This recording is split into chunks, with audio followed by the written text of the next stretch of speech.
Somebody emailed me saying they had this crummy old bandsaw that they wanted to get rid of. What's interesting about this one is it's actually a tilting head bandsaw. Trying out the saw, it vibrated like crazy, so I started popping it apart to look inside. Just spinning the wheels made a rumbling sound, so I thought maybe the bearings were shot, but now that I've taken off the motor, it's not so bad.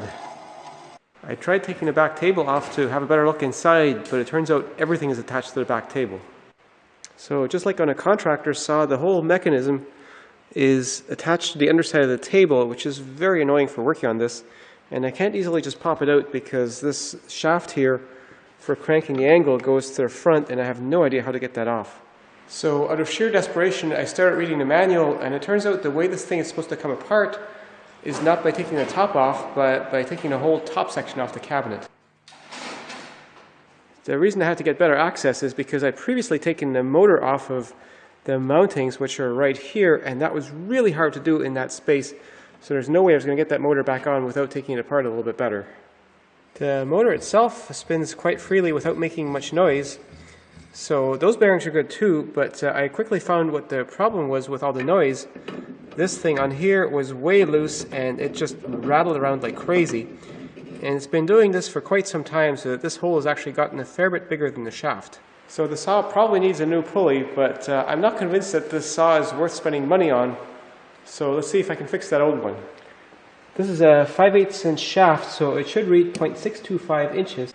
And we're actually reading a tiny bit high, maybe because there's crud on it. And measuring the pulley, I'm measuring 0.648. So we're at least 20 thou, or about half a millimeter too large. Measuring in a bit deeper, it measures very close to what it should be. So mostly it's worn out towards the front. So I should try to use some shims to get this to fit on here again. And I've got some shim stock here. And this one I've already cut apart. The thickness of this stuff is about 4 thou. So I need at least 2 turns in here to bring that hole down to the shaft size. So I'm going to try this shim, which is, so I have 2 layers on the far side and just 1 layer on the very inside to hopefully compensate for the tapered nature of this hole here.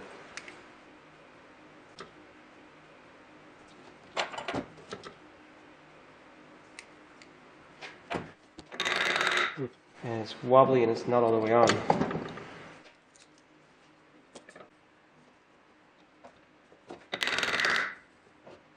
It took a whole lot of tries, but now I have a combination of shims in there, and it runs, well, not great, but as good as I'm going to get it.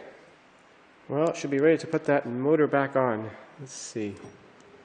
Whoa, that's bad. Well, the guy that gave it to me did say it had an awful lot of vibrations. I'm not sure if it's time to give up on this bandsaw or not, but let's see.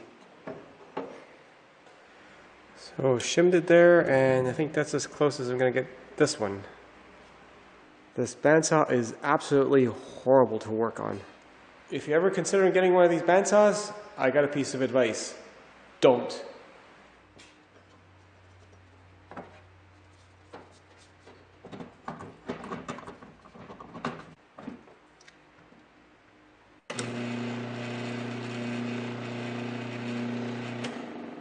Well, that's surprising little vibration, all things considered.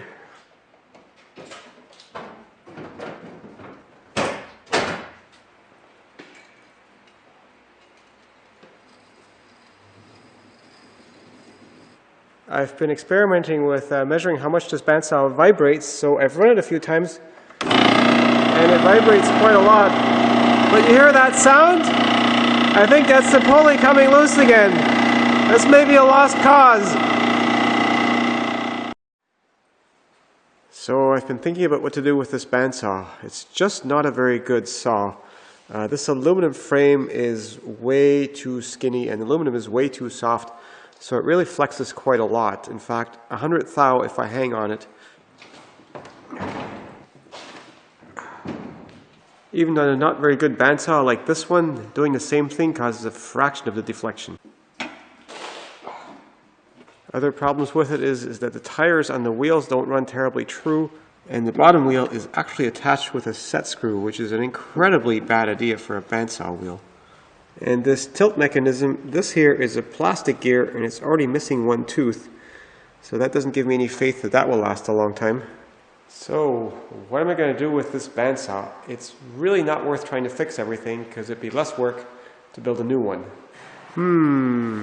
I think I have an idea.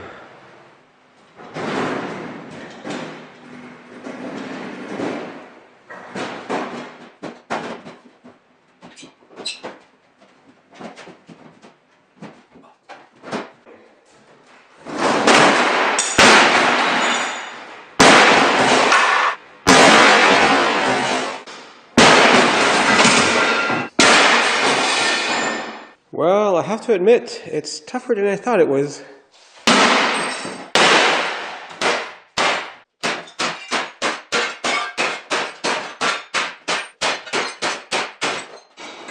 Well, this bandsaw won't be giving me any more trouble.